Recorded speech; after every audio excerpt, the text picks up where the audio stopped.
Televisa presenta.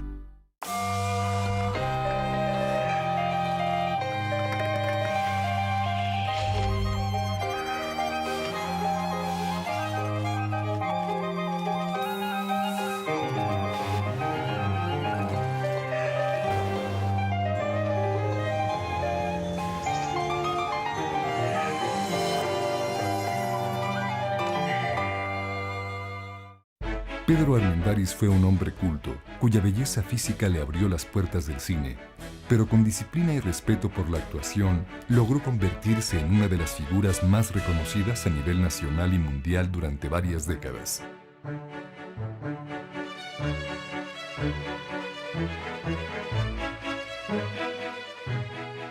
Pedro Gregorio Armendáriz Hastings nació el 9 de mayo de 1912 en un país convulsionado por la Revolución,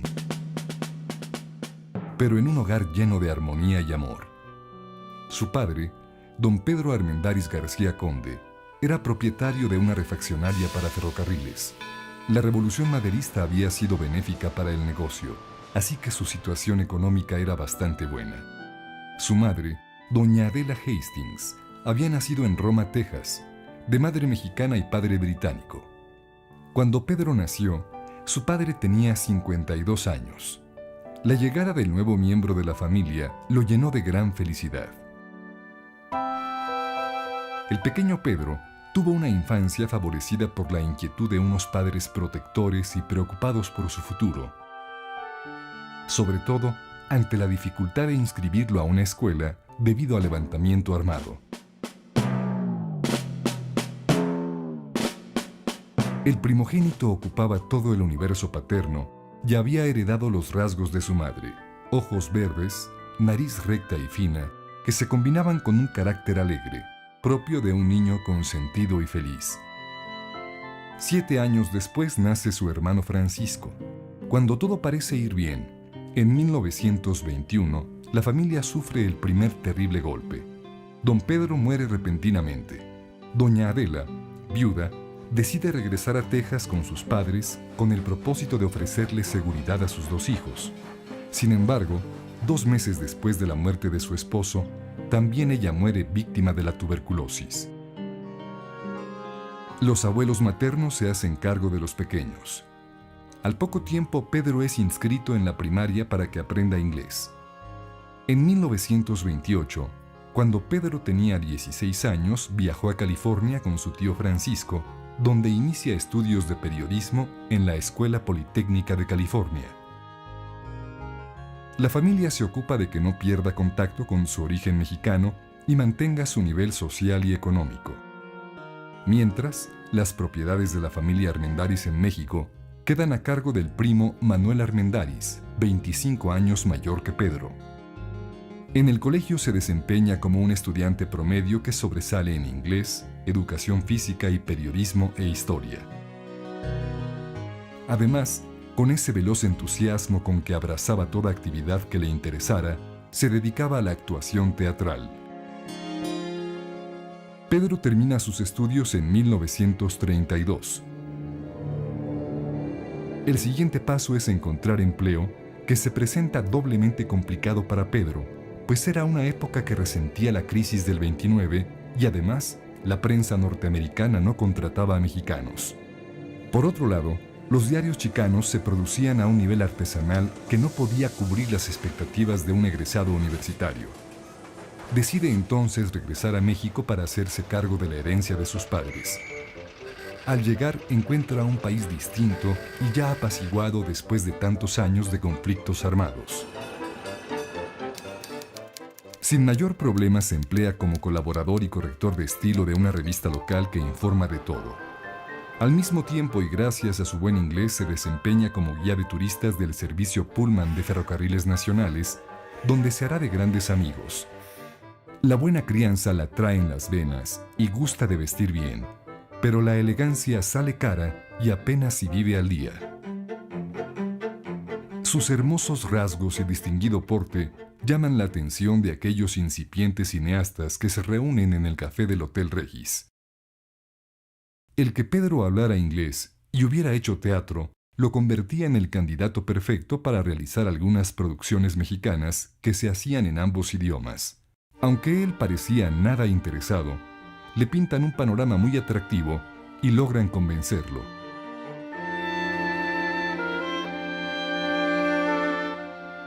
Su debut en María Elena no pudo ser peor. Los parlamentos se le olvidaban y las condiciones de la locación eran terribles. Decidió que el cine no era para él. Sin embargo, en 1935 y con muchas reticencias, acepta compartir con la bella Gloria Morel el estelar de Rosario, donde descubre que existe algo que le atrae del cine.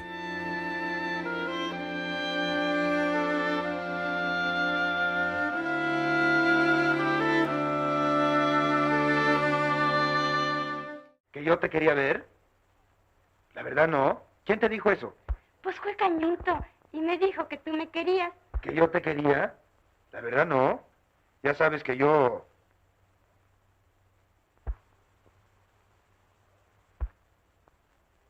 Pues no. Durante los 30, Pedro se mantiene en contacto con el cine, actividad que empieza a gustarle y a metérsele por las venas. Entre un buen número de películas de irregular calidad, Pedro continúa adentrándose en la vida cinematográfica. Su rostro es uno de los que más se ve en las carteleras de los cines de la época. Llama también la atención por su cuerpo atlético y estatura de 1,80 metros, que le ayudan a encarnar personajes diversos, tanto de la ciudad como del campo. Además, su excelente condición física le servirá para aguantar el intenso ritmo de trabajo que apenas estaba empezando y que mantendría toda su vida. Como complemento a su trabajo y para tener un ingreso extra, se emplea como locutor en una pequeña estación de radio. Ahí encuentra la oportunidad de ejercitar la voz para mejorar su dicción y entonación. El ofrecer no empobrece. Lo que ofrezco yo lo cumplo. Y eso nadie me lo quita. Siempre me sobra querencia para una mujer bonita. Un día se te va a quedar la boca chueca por hablador. Para ese entonces, en el cine mexicano no dominaba el Star System, por lo que Pedro podía ser el protagonista en una película y tener un papel secundario en la siguiente. Después de varios romances con algunas de sus coestrellas, Pedro finalmente se enamora de Carmelita Pardo, quien también hacía sus pininos y peripecias como actriz.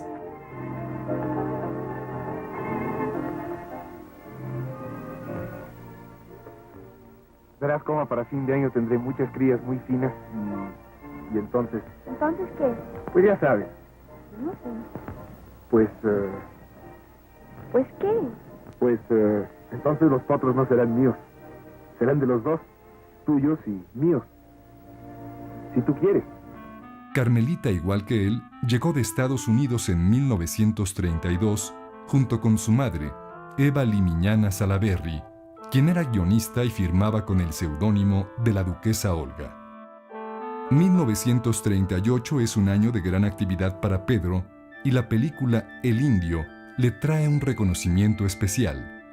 En este filme, Pedro encarna por primera vez al indígena, el cual se convertirá en uno de los personajes típicos con el que será identificado siempre en México y el mundo. La gran cantidad de trabajo que Pedro tenía difícilmente se reflejaba en sus bolsillos. Su salario por película era poco más de 1,000 pesos.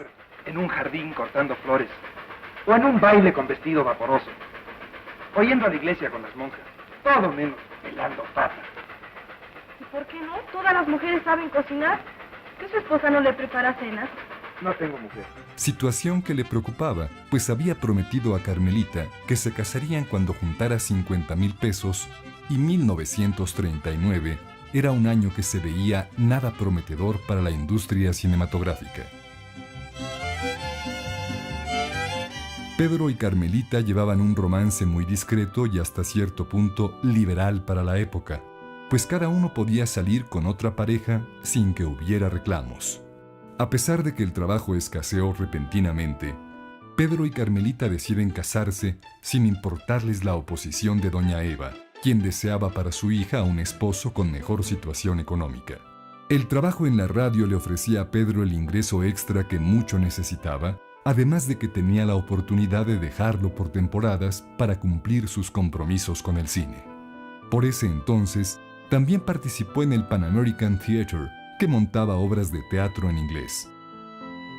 Las necesidades económicas de Pedro iban en aumento. Su esposa estaba embarazada. Tenía que trabajar el doble, quizá el triple para cuando llegara el nuevo miembro de la familia. Además de todo esto, Pedro tenía que luchar con sus enemigos, los kilos extras, pues tendía a subir rápidamente de peso. Practicaba, con la ayuda de Carmelita, los ejercicios de tensión dinámica de Charles Atlas, el hombre más perfectamente desarrollado del mundo, como decía la publicidad. La falta de consistencia en el trabajo obliga a Pedro a aceptar una temporada teatral en San Antonio, Texas. Estando allá, el 6 de abril de 1940, recibe la noticia del nacimiento de su primer hijo. La paternidad descubre a Pedro Armendáriz con enorme capacidad para entregarse al cuidado y atención de su primogénito. La razón para buscar, ahora sí, el papel que lo consagrara en el cine se llamaba Pedrito José, y haría cualquier cosa para garantizarle una infancia tan feliz y segura como la que él tuvo en sus primeros años al lado de sus padres antes de que murieran. Después de que estalló la Segunda Guerra Mundial y gracias a la política panamericanista promovida por Estados Unidos, el cine mexicano pudo contar con mucho más dinero. En ese periodo, Pedro va perfilando otro de los personajes típicos mexicanos con el que también será siempre identificado: el ranchero. Por ahí viene el gavilán, por ahí viene ya volando.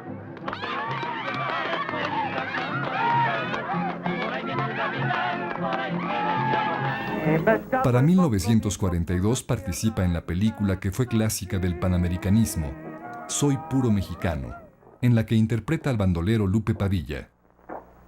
Todos tenemos que morir algún día, pero nosotros no moriremos hoy. Nosotros tenemos derecho a la vida. Ustedes no. Ustedes deben morir y ahorita mismo. Quien se encarga de acabar con una red de espionaje fascista instalada en el Bajío.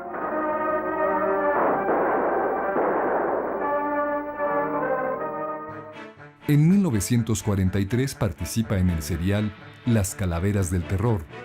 En un ambiente rural, Pedro y los otros calaveras resolvían distintos enigmas relacionados con tesoros ocultos, secuestros y pasadizos secretos. Pedro era uno de los actores más activos y conocidos del momento. Su imagen representó también otro tipo del mexicano ideal, la del ranchero romántico. Quiero decirte que tú significas para mí más que nadie, más que todo lo que ha existido en mi vida. Y al mismo tiempo, macho y bravucón, pero noble. No lo dije por mal. No me mate. Tenga piedad de mí. No, por usted. Por servirlo estoy como estoy. Yo soy su sombra y no lo dije por agraviarlo. No me mate. La vida te han de quitar. En Flor Silvestre, Pedro ahora es el hacendado que, aunque poderoso, representa lo bueno, ya que es capaz de enfrentar a un padre intransigente por el amor de una mujer pobre. ¿A dónde vas? Déjala que se vaya con los suyos, a donde pertenece.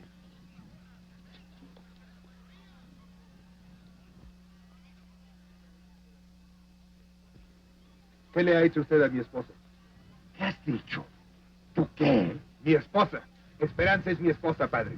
Y si antes de que lo fuera era objeto de desprecio por parte de usted, ahora que le he dado mi nombre no permito que nadie, ni siquiera usted, le cometa una ofensa. ¡Papá, hijo! ¡Vete, por Dios! ¡Vete! ¡No quiero verte más! Perdón, mamá. Perdón, señor cura.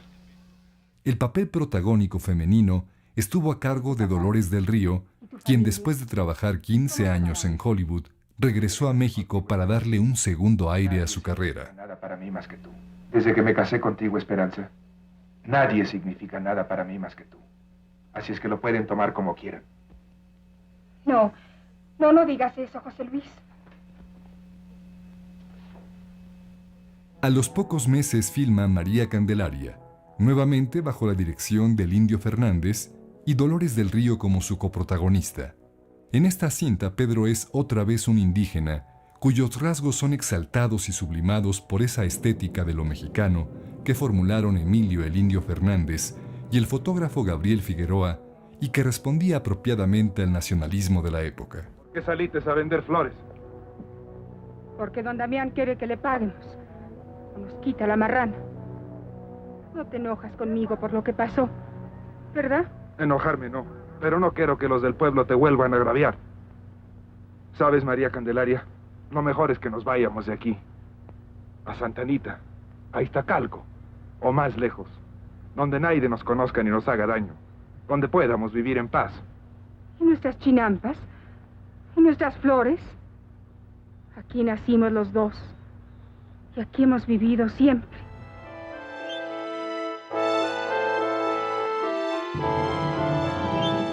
Así, para la década de los 40, Pedro Armendáriz se había convertido en el actor cuya imagen se desdoblaba en varios personajes típicos del México rural e indígena.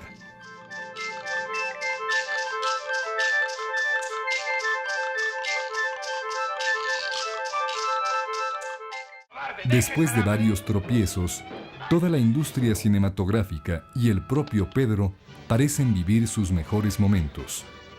Su presencia es seguro éxito de taquilla y puede darse el lujo de pedir 10,000 pesos por película y sobra quien esté dispuesto a pagárselos.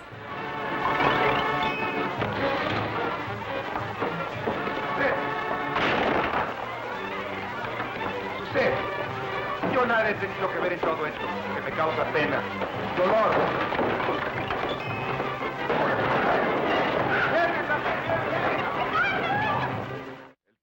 En 1944, actúa en Las Abandonadas, película que el Indio Fernández dirige para el lucimiento de Dolores del Río, con quien sostenía un tormentoso romance en ese momento. En este filme, Pedro tiene una participación breve e interpreta a un militar involucrado con la banda del automóvil gris. No entiendo, Juan. ¿Qué es lo que quieren estos hombres? Mire, señora, no se haga la inocente. ¿A poco no sabe nada del automóvil gris? Esta dama no sabe nada de mis asuntos. En ese caso ya tendrá tiempo de probarlo, mi general. Y haga el favor de acompañarme. No, Juan, no, no. No. No se asuste, mi chata. ¿Será mucho pedirle que me permita recoger mi pelerina? La pelerina de mi general.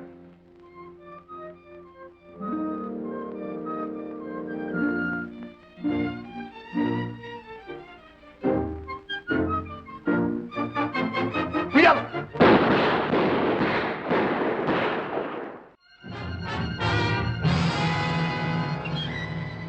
Juan. Juan. La película se estrenó casi un año después debido a la censura que la Secretaría de Gobernación le había impuesto por presentar a un militar como criminal y delincuente. Ese mismo año consigue el estelar masculino en la fastuosa producción de Bugambilia, que el Indio preparó como homenaje a Dolores y que resultó ser la película más cara que se había hecho hasta entonces en México. En esta cinta, Pedro es el capataz enamorado de la hija del patrón, quien por su posición aristocrática se opone sistemáticamente a esa relación, a pesar de que tiempo después el capataz se vuelve también un hombre rico al descubrir una mina de oro.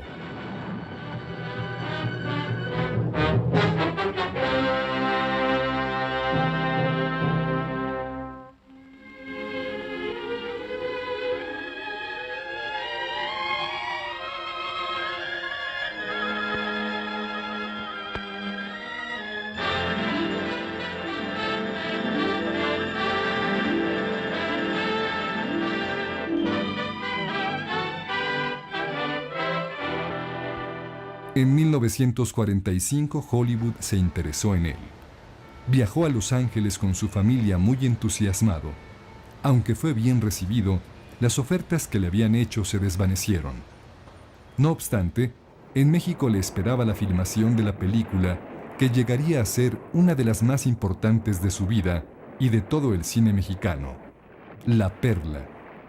La cinta fue dirigida por el Indio Fernández, en una adaptación del cuento The Pearl del novelista norteamericano John Steinbeck, y la deslumbrante fotografía corrió a cargo de Gabriel Figueroa.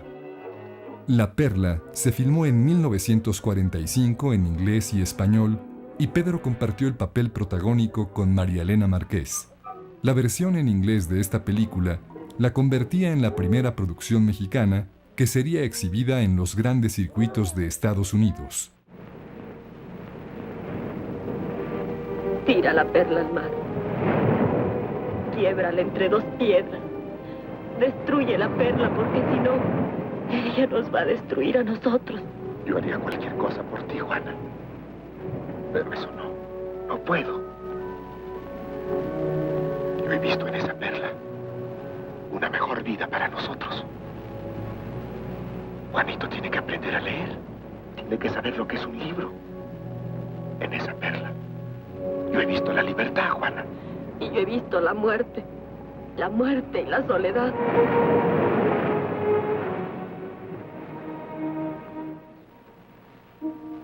Tú.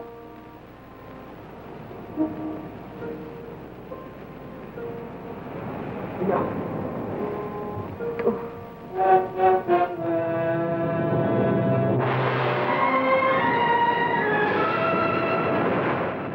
La cinta ganó en 1947 el León de Oro de la Bienal de Venecia y significó para Pedro el inicio de su internacionalización.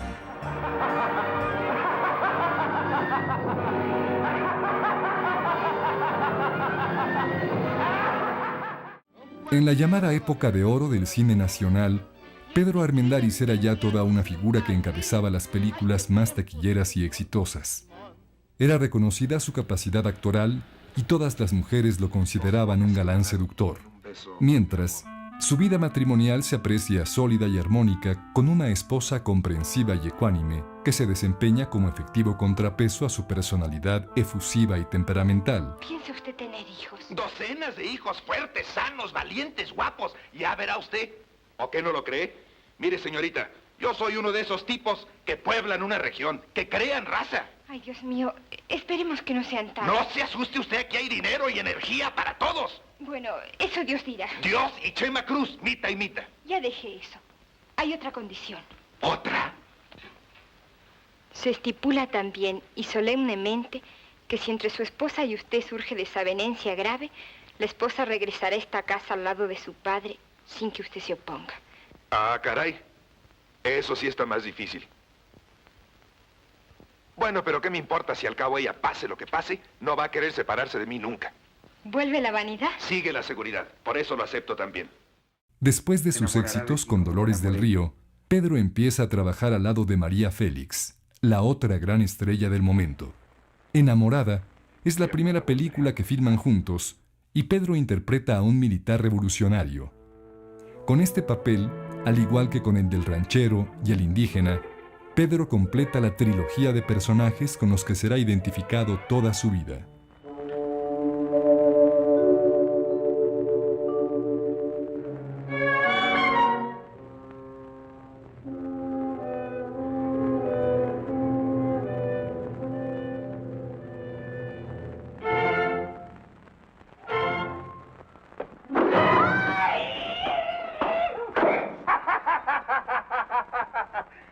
¿Qué tal le supo? Eso le enseñará que las mujeres son como los ratones. Siempre caen en la trampa por curiosas. A pesar de sus esfuerzos, veía con decepción cómo se venían abajo los proyectos que negociara años atrás en Hollywood. Afortunadamente para él, a principios de 1947, el director norteamericano John Ford decide realizar en México The Fugitive, basada en la novela de Graham Greene, El poder y la gloria. La película aborda el tema de la persecución religiosa que el gobernador Tomás Garrido Canaval realizó en Tabasco a principios de los años 30.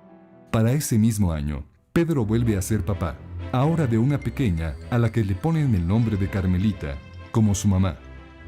En 1948 viajó a Estados Unidos para filmar Fort Apache, nuevamente bajo la dirección de John Ford. Esta película llegó a ser un clásico del género western. Posteriormente participa en la película Three Godfathers, dirigido una vez más por John Ford, y en la cual lleva el coestelar junto con John Wayne. Para ese momento, ambos actores habían llegado a ser, en sus respectivos países, los héroes típicos de las pantallas gigantes. John Wayne representaba ciertos valores ideales del hombre duro, solitario, macho y conquistador de las agrestes tierras del oeste, mientras Pedro Armendáriz encarnaba varias caras del mosaico propio de la psicología mexicana, el indígena digno que representa la raza noble, el ranchero bravucón y macho, pero de buen corazón, y el militar cabal, que es capaz de transgredir la férrea disciplina de la milicia cuando la causa es injusta. ¿Los hombres tienen derecho a pensar libremente o no son hombres libres? Se puede sentir respeto por el enemigo que lucha y muere por la causa que él considera justa. Pero aquellos que se tambalean entre dos bandos, los que quieren estar bien con todos, los que no son enemigos de nadie cuando hay una lucha en que se juegan los destinos futuros de la patria, esos son los verdaderos traidores, los bastardos. Al iniciar la década de los 50, a Pedro le sobraba el trabajo y las ofertas le llovían. Ahora vengan a quitármela. ¡Vengan!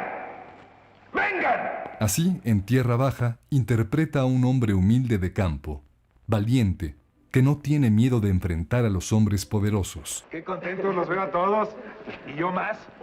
Pero no puedo ni mirar la montaña de puro remordimiento. Nomás pensando en mi rebaño que se quedó a merced del lobo. Y en mis perros que me quieren como hermano. ¿No tienes burros también?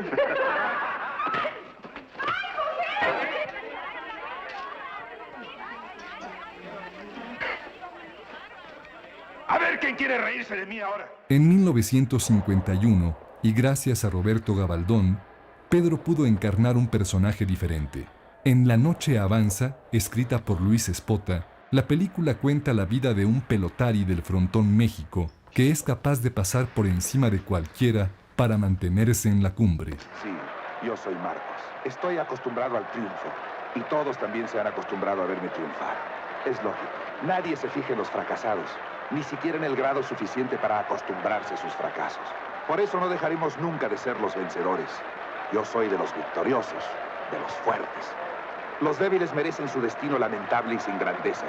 Los débiles no cuentan. No es para que se muera de hambre. Para eso está el Montepío. Además, este es un juego de hombres. El que no se quiere arriesgar, que se retire de la cancha. Solo quería hacerte una advertencia para no verme en la necesidad de suspenderte. ¿Suspenderme? ¿A mí? ¿Y ustedes qué dijeron? Y luego el público, ¿a quién viene a ver? Al año siguiente, Pedro tiene la oportunidad de trabajar con el gran director Luis Buñuel en la película El Bruto. Buñuel aprovechó todos los registros dramáticos de Pedro, quien logró un personaje lleno de matices. Déjala que se vaya. Lo que tú no te vas, ¿entiendes? Eres mío, mío. Por eso se lo dije. Quítate. No dejes que me dejen, pero no te vayas. Te quiero, soy tuyo. Déjame.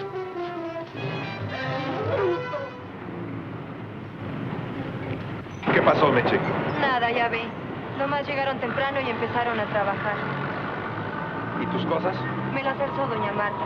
Le dio miedo que yo me quedara porque las otras vecinas me corrieron. Fue por culpa mía, ¿verdad? ¿Y ahora qué vas a hacer? ¿No quieres, ¿Por qué no te vas conmigo? ¿A dónde? A la obra donde trabajo como velador. Ahí cabemos los dos, ¿sabes? Mira, Meche, yo he sido buena gente contigo, ¿verdad? Sí. Pues entonces, si tú no me caes mal y yo te caigo regular siquiera, ándale, no digas que no. ¿Verdad que quieres ir conmigo? Entonces, ¿qué esperamos? Caray, qué chulo es México, ¿verdad? Antes tú no tenías a nadie y yo tampoco. Y ahora estamos los dos juntos. Vámonos. Como prueba del reconocimiento que había logrado a nivel internacional, el cine europeo lo mandó llamar. Entre otras, en Francia realiza Los amantes de Toledo y en Roma filma Lucrecia Borgia. Regresa a Estados Unidos a filmar otra vez al lado de John Wayne The Conqueror, donde este hacía el muy forzado papel de Gengis Khan y Pedro era Yamuga, su hermano de sangre. Hasta después se sabría que las locaciones se hicieron muy cerca del lugar donde se realizaban pruebas nucleares y existían altos niveles de radiación.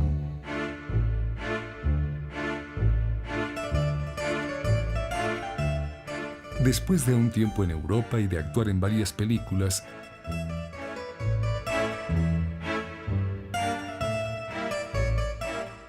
regresa a México.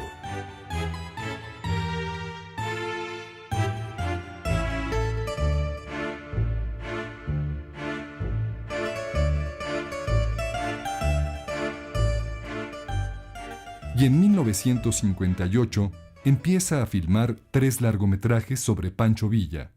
Al final de la filmación, Pedro descubre que tiene cáncer en el riñón. Viaja a Estados Unidos, donde se somete a una cirugía para extirpar el órgano dañado.